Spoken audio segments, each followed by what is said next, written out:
Դատարան Սամվել Կարապետյանը եկավ իրավապահների ուղեկցությամբ եւ աջակիցների ծափերի ներքո, հարցերի չպատասխանեց, պաշտպանները պարզաբանեցին իրավական սահմանափակում կա, դատարանն այն վերացնի, Կարապետյանը կշփվի լրատվամիջոցների հետ։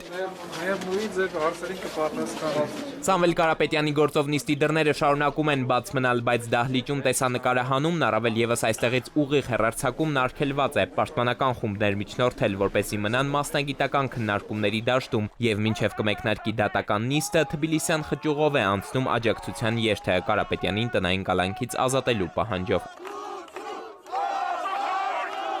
Այսօրվա սպասելիքները կարևորվում են նրանով, թե ինչ ազդեցություն են թողելու Հայաստանի քաղաքական ապագայի վերաբերյալ։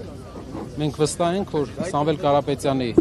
ու հանրության նշանակալի մասը վստահ է, որ Սամվել Կարապետյանի ազատահարձակման պարագայում հնարություն ստանալով շփվել իր հայրենակիցների հետ, Հայաստանում եւս ավելի կուժգնանա մեծ փոփոխությունների ալիքը։ Այս ընթացքում իրավիճակը դատարանի բակում լարվեց։ Ոստիկանությունը բերման է ենթարկել ակցիայի 17 մասնակցի, ըստ ներքին գործերի նախարարության պարզաբանման, ծառայողների օրինական պահանջը չկատարելու համար, սակայն մյուս կողմից էլ պնդում են, սադրել են իրավապահները։ Դատարանն առաջնահերթ քննում է Սամվել Կարապետյանին տնային կալանքից ազատելու հարցը, պաշտպաններն էին միջնորդել, նախ իրավական, ապա նաև քաղաքական հիմնավորումներ են բերում, ընտրություններին կարճ ժամանակ է մնացել, իսկ Կարապետյանը ուժեղ Հայաստան կուսակցության վարչապետի թեկնածուն է եւ մյուսների հետ հավասար հնարավորություններ պետք է ունենա առաջիկա գործընթացներում, նրա համար վճարվել է աննախադեպ բարձր գրավ, ավելի քան 4 միլիարդ դրամ, նիստին փաստաբաններից Արամ Վարդևանյանն է հայտարարել, իսկ իր հերթին Սամվել Կարապետյանն էլ նշել է, որ բազմաթիվ ապօրինություններ կան այն մեղադրանքների մեջ, որ իր դեմ են։ Մեր իրավապահ համակարգի բոլոր ապօրինություններն ուղղված են իմ եւ իմ ընտանիքի անդամների դեմ, որ կանխեն մեր ժողովրդի ուժեղ Հայաստան ունենալու ցանկությունը, բայց դա չի հաջողվելու։ Շատ շուտով մենք ուժեղ Հայաստան ունենալու ենք։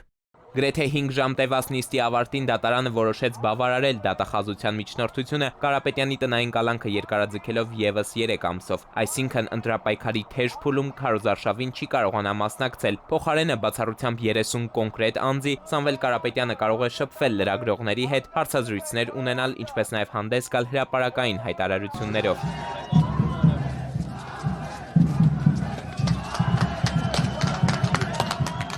Կարապետյանն առաջին անգամ հնարավորություն ունի լրագրողների հարցերին պատասխանել դատարանից պրոբացիոն մեքենային հասնելու ճանապարհին, ասում է քաղաքականություն մտնելու հայտ չեր ներկայացնի, եթե Մայրաթոռի բակից արված հայտնի հայտարարությունը եկեղեցին պաշտպանելու վերաբերյալ չունենար այս հետևանքները։ Այսինքն այդ հայտարարությունը ստիպեց